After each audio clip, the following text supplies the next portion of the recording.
नमस्कार शेतकरी मित्रांनो, स्वागत आहे आपल्या सर्वांचं आय-टीचा शेतकरी या युट्यूब चॅनलमध्ये.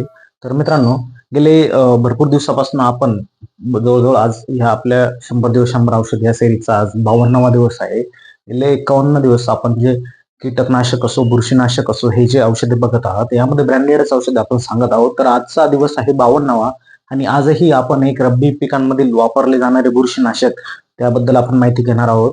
हे Z78 नावाचे जे बुरशीनाशक आहे ना मित्रांनो, हे इंडोफिल कंपनीने बनवलेले आहे. बऱ्याचशा शेतकऱ्यांनी Z78 हे बुरशीनाशक वापरलेले असेल, बऱ्याचशा शेतकऱ्यांना त्याचा फायदा होतोय.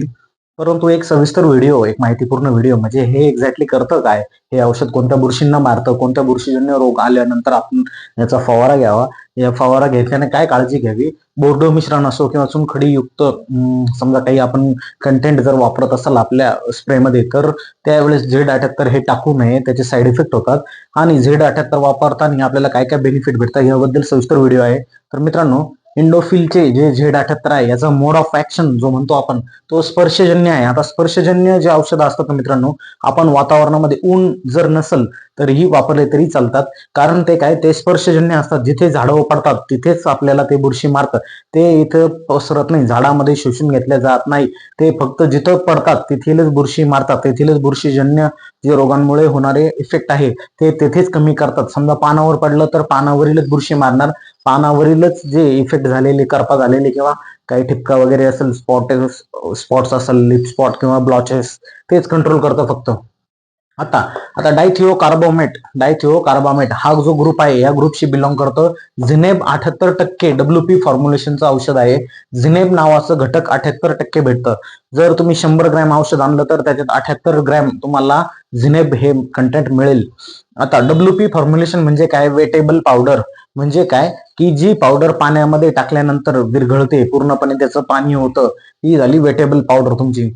त्यावेळेस काय करायचं, ज्यावेळेस WP फॉर्म्युलेशनचे औषधं आपण आणतो त्यावेळेस काडकीना किंवा काठीच्या सहाय्याने व्यवस्थित पद्धतीने पाण्यामध्ये टाकल्यानंतर, पंपामध्ये टाकल्यानंतर सटीक पद्धतीने हलवून घ्यायचे, जेणेकरून काय होईल, तो कंटेंट पूर्णपणे विरघळून त्यामध्ये पाण्यामध्ये पूर्णपणे मिक्स होईल. त्यानंतर झिंक ऍडेड भेटतं. म्हणजे काय, जर इंडोफिलचं Z78 जर मारलं, झिनेब 78% वालं, तर झिंक ऍडेड म्हणजे काय, की झिंक म्हणजे जे झिंक घटक आहे हे आपल्या पिकास काळोखी देण्याचं काम करतं. पिकाचे जे पानं आहे ते हरित द्रव्य वाढवण्याचं काम करतं. फोटोसिंथेसिसची प्रक्रिया त्यामुळे जोरानं होते. पानामधील अन्न रस रस हा जो म्हणतो आपण की जे आपलं फोटोसिंथेसिसचं काम जोरानं होतं. क्लोरोफिल आपण जो शब्द आहे, क्लोरोफिल म्हणजे अन्नरस, हरितद्रव्य वाढवण्याचं काम करतं. पानामधील क्लोरोफिल वाढल्यानंतर ऑटोमॅटिकली फोटोसिंथेसिसची प्रक्रिया जोरानं होते.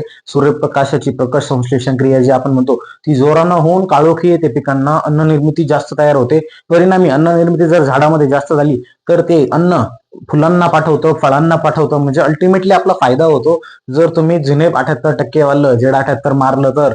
कारण काय, झिंक ऍडेड आहे, त्याचे साईड इफेक्ट नाहीये काहीच. आता बोर्डो किंवा चुनखडीत हे मिक्स करू नये. जर आपला बोर्डो मिश्रित फवारा असेल, काही असेल, चुनखडी वगैरे जर मारायची असेल, आपलं काही असेल, तर त्यावेळेस आपण हा स्प्रे मारू नये. हे एक रेकमेंडेशन आहे मित्रांनो.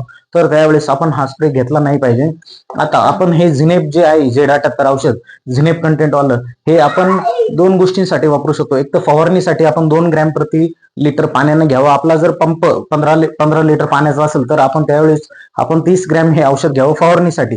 जर पंप 20 लिटरचा असेल तर त्यावेळेस आपण 40 ग्रॅम हे औषध घ्यावे. आता पुढची गोष्ट काय, बीज प्रक्रियेसाठी देखील आपण हे औषध वापरू शकतो. बीज प्रक्रियेसाठी जर आपल्याला हे औषध वापरायचं असेल तर बीज प्रक्रिया करते वेळी आपण एक काळजी घ्यायची, 1 किलो बियाण्यासाठी 2.5 ग्रॅम हे औषध वापरायचं.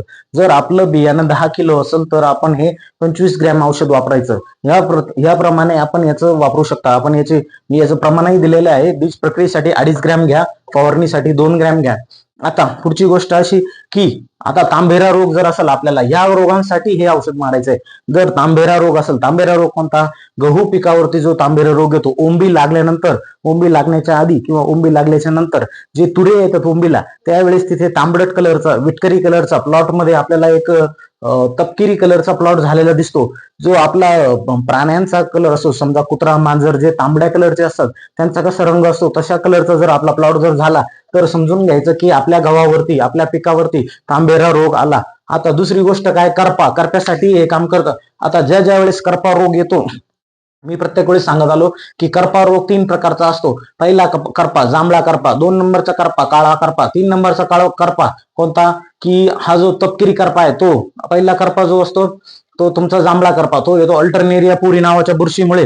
2 नंबरचा करपा, काळा करपा, तो येतो तुमच्या कोलेटोट्रियम नावाच्या बुरशीमुळे. 3 नंबरचा करपा, तो येतो तुमच्या स्टेमफिलियम नावाच्या बुरशीमुळे. या तीनही बुरशांना मारण्याचं काम करतं. कोण करतं? झिनेब 78% वालं, जे की Z78 एंडोफिलच्या या औषधामध्ये येतं.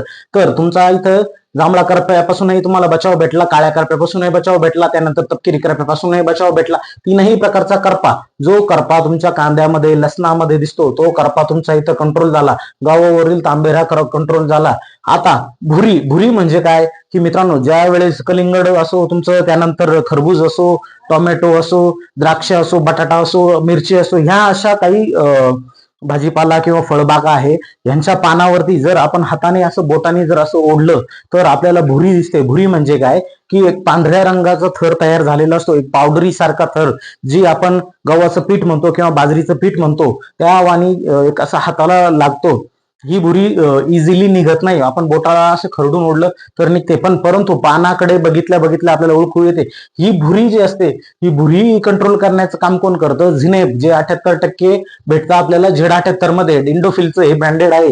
यामध्ये आपल्याला श्युरिटीनं त्यांचं क्वालिटी चेक, जे क्यूसी म्हणतो, QC in QA, quality control आणि क्वालिटी अश्युरन्स, हे इंडोफिलचं भारी आहे. तर यानंतर टिक्का. टिक्का रोग म्हणजे काय की पानांवरती टिक्का पडणं, जसं की भुईमुग असो,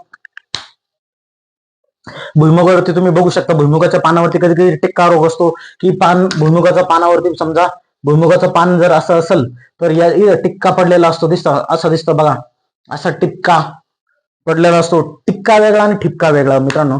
टिक्का म्हणजे असं स्पॉट असतो. माझ्याकडे इमेज सापडली तर मी इमेज ऍड करेलच व्हिडिओमध्ये, की आणि टिक्का हा जो आहे, टिक्का यापासूनही संरक्षण आपल्याला यामध्ये भेटतं मित्रांनो. तर हे झाले रोग. हे रोग जर तुमच्या या पिकांमध्ये तुम्हाला दिसत असेल तर तुम्ही ह्या वेळेस झिनेबचं जे 78% कंटेंट असतं, इंडोफिलचं Z78 मध्ये भेटतं, ते याचा फवारा घेऊ शकता. अतिशय छान बुरशीनाशक आहे, रिझल्ट देणार आहे. गहू पिकावरती घ्या, कांदा, लसूण, मिरची, टोमॅटो, वांगी, बटाटा, द्राक्ष या पिकांसाठी रेकमेंडेड केलेला आहे मित्रांनो. तर मित्रांनो, हा व्हिडिओ जर माहितीपूर्ण वाटला तर व्हिडिओला लाईक करा, व्हिडिओ जास्तीत जास्त शेतकऱ्यांपर्यंत पोहोचवा, आणि व्हिडिओमध्ये जर काही सांगायचं राहून गेलं असेल माझ्याकडनं तर कमेंट बॉक्समध्ये तुम्ही खाली लिहू शकता.